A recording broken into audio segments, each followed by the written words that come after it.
In today's video, I'm going to teach you how to enable and disable the new version of Adobe Acrobat Pro DC. Whether you're looking to switch back to the familiar interface or eager to try out the new features, I'll guide you through each step. Now let's get started. First, let's focus on disabling the new version if you find yourself preferring the previous layout.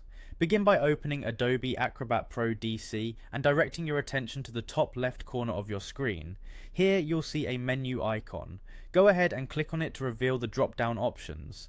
Once the menu is open, look for the option labelled Disable New Acrobat. Selecting this will prompt a dialog box to appear on your screen. This message will kindly ask you to restart Adobe Acrobat for the changes to take effect. Simply click on Restart and the application will close and reopen in its previous version, welcoming you with a familiar interface you might prefer.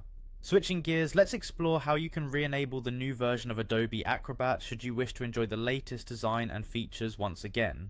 Once Adobe Acrobat is open, and if you're currently in the older version, move your cursor to the menu bar and find the View option, click on it, and from the drop-down list select Enable New Adobe Acrobat.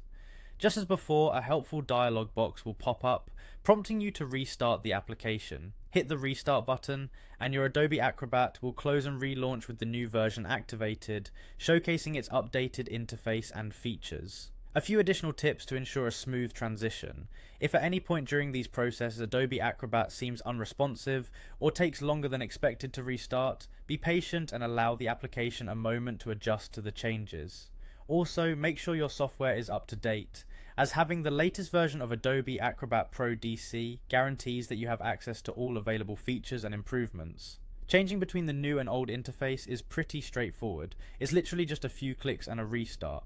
Whether you're still getting acquainted with the new features, or you're a veteran user seeking out a nostalgic interface experience, knowing how to navigate these changes can significantly enhance your workflow efficiency when working with PDFs. Thank you for watching, and I hope this guide has empowered you to effortlessly toggle between the new and old versions of Adobe Acrobat Pro DC. Don't forget to subscribe for more helpful tutorials and updates. See you in the next video.